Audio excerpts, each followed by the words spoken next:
Las reacciones internacionales de solidaridad llegaron casi de inmediato. El pueblo, que enfrentaba los acontecimientos en la zona del desastre, lo agradeció, pero también se quejó de que en ocasiones la ayuda no llegaba a sus manos. El gobierno trató de disminuir el número de muertos. Yo todavía me pregunto por qué.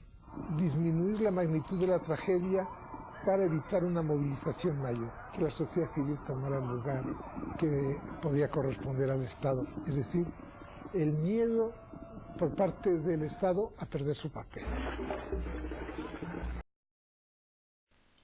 En medio del dolor, la gente de la Ciudad de México mostró su cara luminosa, encarnando una gesta de afirmación moral y solidaridad humana, y en cierta forma, superior a la vivida en 1968.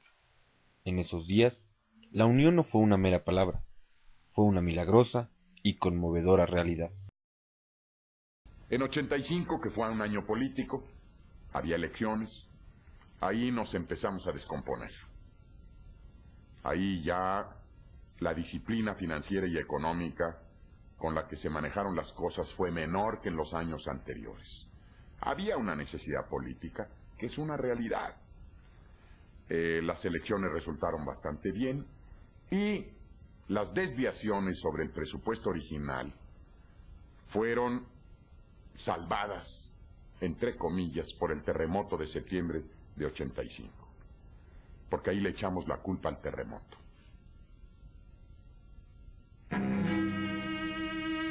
La democracia en México es un anhelo histórico del pueblo mexicano. Por ello libramos batallas, derrumbamos imperios y acabamos con dictaduras.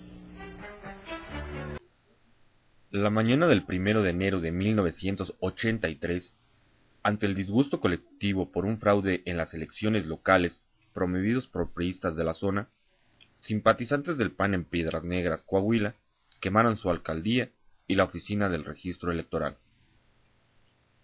En su sexenio, el presidente de la Madrid no instrumentó a tiempo una reforma electoral, giro histórico que podía haber encauzado para bien la vida política nacional. Sin embargo, en ese mismo año de 1983, en el estado de Chihuahua, de la Madrid abrió parcialmente el juego democrático en el norte del país y admitió el triunfo del PAN en 7 alcaldías. Acción Nacional aprovechó la coyuntura y llevó a su candidato Luis H. Álvarez a la presidencia municipal de la ciudad de Chihuahua. No hubo posibilidad de fraude electoral. En Ciudad Juárez también triunfó un joven e impetuoso panista, Francisco Barrio. Fieles a su espíritu fundador, la vieja y la nueva guardia del PAN decidieron comenzar juntas a partir de ese momento una cruzada definitiva en favor de la democracia. 3 años después, en julio de 1986, tuvieron las elecciones para gobernador en el estado de Chihuahua. Fernando Baeza fue el candidato del PRI, hijo de un ranchero fundador del PAN en Chihuahua. Escuchó decir a su padre: "No votaré por ti".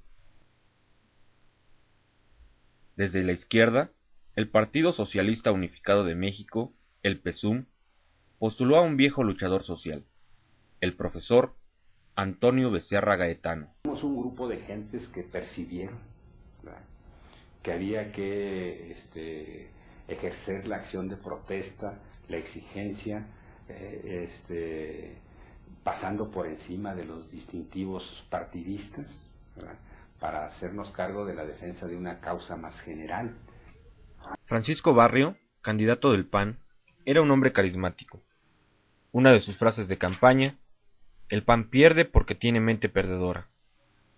Si no ganamos, lo sacudimos", decía también. Su popularidad se palpaba en la calle. El PAN denunció la suspensión de centenares de sus militantes en las listas oficiales, lo que hizo todavía más difícil a ese partido contar con suficientes funcionarios de casilla para supervisar la honestidad del voto. Otras personas que las han identificado que trabajan por el Partido Acción Nacional, les han quemado su casa, les rompen los vidrios y reciben agresiones físicas. En Chihuahua, la Iglesia tuvo una destacada participación con la sociedad. Impartió talleres para la democracia antes del día de las votaciones. Lo que la gente veía es, tenemos a como dé lugar, aunque barrio no sea de nuestras preferencias, a como dé lugar quitar el PRI.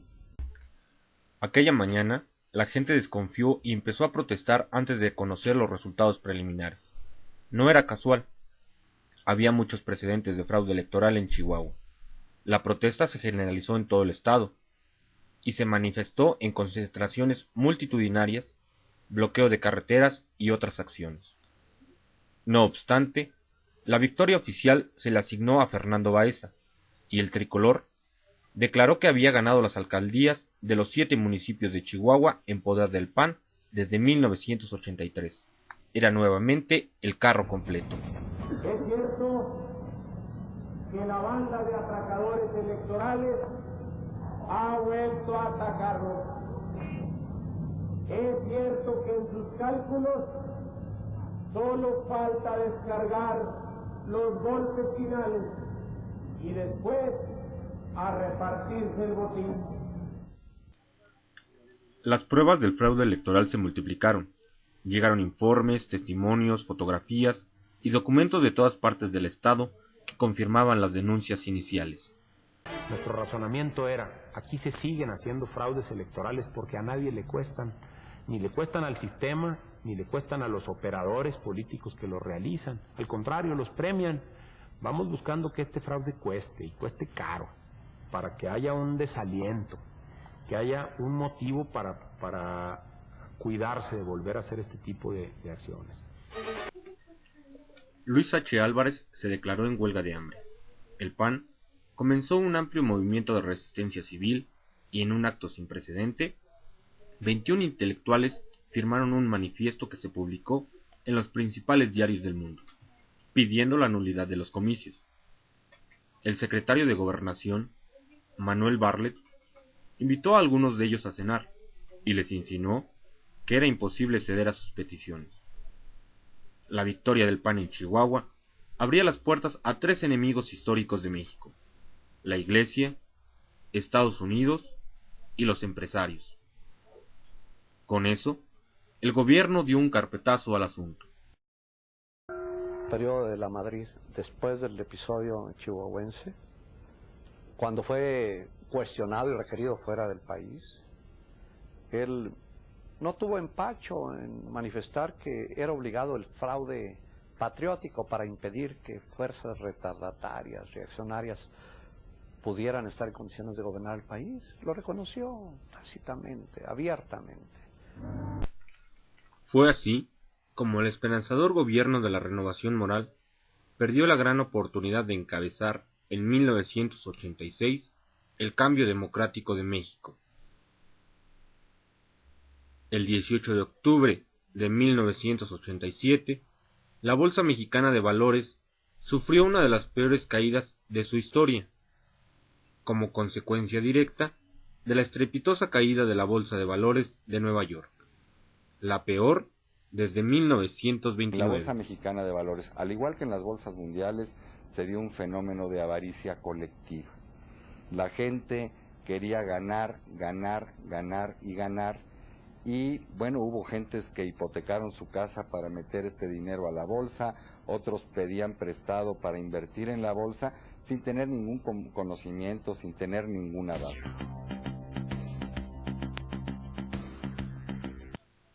Un mes después, el titular de la Secretaría de Hacienda y Crédito Público, Gustavo Petricholi, informó en un comunicado que el Banco de México le había anunciado su retiro del mercado libre de cambios de moneda extranjera.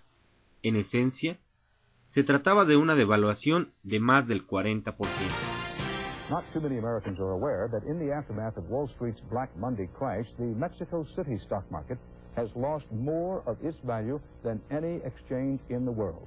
Now, a sudden collapse of the Mexican peso, another collapse of the peso, means harder times ahead for Mexico's already hard-pressed poor and